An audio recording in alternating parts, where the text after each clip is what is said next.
प्रिय भाइयों और बहनों, मार्क रचित सुसमाचार में हम एक महत्वपूर्ण दृष्टांत सुनते हैं जिसे यीशु ने अपने शिष्यों से कहा था। यह दृष्टांत किसान के बारे में है जो बीज बोता है और यह बीज विभिन्न प्रकार की जमीनों पर गिरती है। इस दृष्टांत के माध्यम से यीशु हमें जीवन की सच्चाइयां और आध्यात्मिक शिक्षा सिखाते हैं। आइए इस दृष्टांत पर विचार करें और इसे हमारे जीवन में कैसे लागू किया जा सकता है, इसको समझने की कोशिश करते हैं। आइए, बीज और जमीन का प्रतीकात्मक अर्थ क्या होता है, सबसे पहले इसे समझते हैं। बीज शब्द का प्रतीक है जो परमेश्वर का वचन है। यह शब्द हमारे जीवन में आकर हमें सिखाता है, मार्गदर्शन करता है और हमारे दिलों में सत्य का प्रकाश डालता है। जमीन का प्रतीकात्मक मानव हृदय है। विभिन्न प्रकार की जमीनें दर्शाती है कि अलग अलग लोग परमेश्वर के वचन को किस प्रकार ग्रहण करते हैं। आइए हम समझते हैं कि सड़क पर गिरा बीज का तात्पर्य क्या हो सकता है। सड़क पर गिरा बीज यह वे लोग हैं जो परमेश्वर के वचन को सुनते हैं, लेकिन उनका दिल कठोर होता है और वे उसे समझ नहीं पाते। जैसे ही वचन उनके दिल में प्रवेश करता है, शैतान आकर उस वचन को उड़ा देता है। यह उन लोगों का प्रतीक है जो सत्य के प्रति अनिच्छुक रहते हैं और जल्दी ही असफल हो जाते हैं।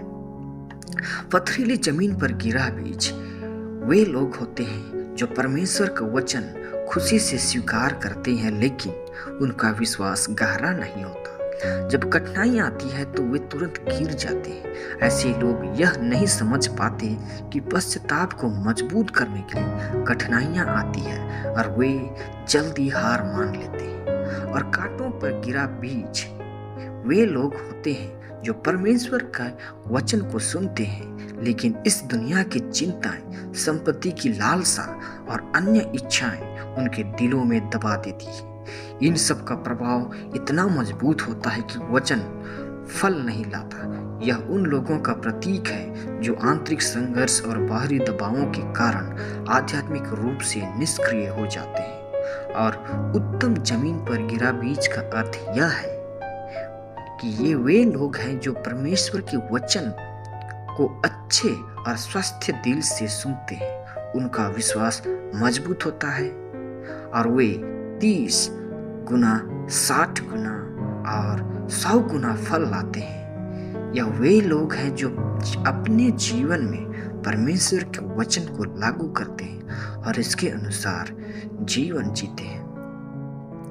परमेश्वर का वचन जीवन में परिवर्तन लाता है। इस दृष्टांत का मुख्य उद्देश्य यह दिखाना है कि परमेश्वर का वचन हमारी जिंदगी में कितनी महत्वपूर्ण भूमिका निभाता है।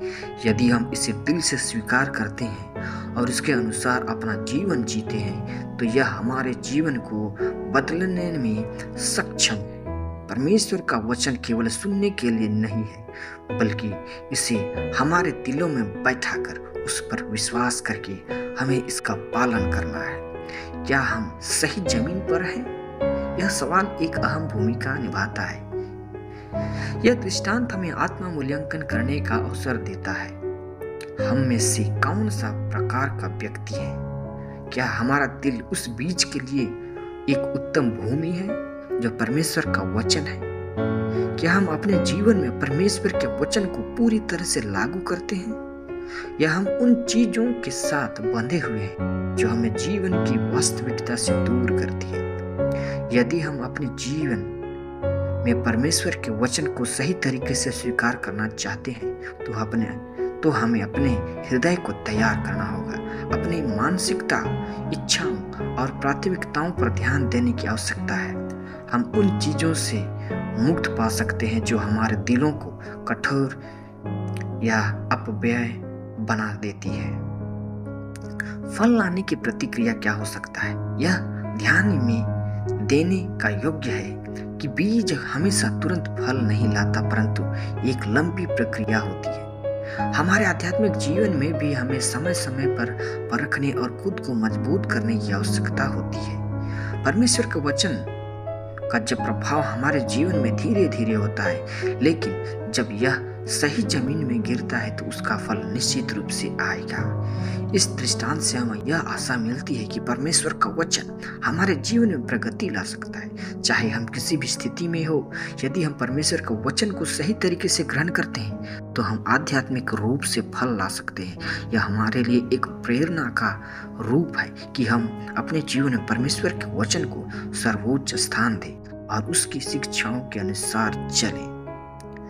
आइए मेरे प्यारे भाई और बहनों, मार्क रचित सुसमाचार का दृष्टांत को समझें। यह दृष्टांत हमें यह सिखाता है कि हम सभी के जीवन में परमेश्वर का वचन आएगा, लेकिन यह हम पर निर्भर करता है कि हम उसे किस प्रकार स्वीकार करेंगे। यदि हम अपने दिलों को उत्तम भूमि बना लें तो परमेश्वर का वचन हमारे जीवन में प्रचुर फल लाएगा। हमें इस दृष्टांत से यह समझने की आवश्यकता है कि आध्यात्मिक प्रगति एक प्रक्रिया है और हमें लगातार परमेश्वर के वचन पर ध्यान केंद्रित करके अपने जीवन को मजबूत करना चाहिए। आइए हम प्रार्थना करें। हे परमेश्वर, हमें अपने हृदय को खोलने और तेरे वचन को अच्छे तरीके से स्वीकार करने का आशीर्वाद दे।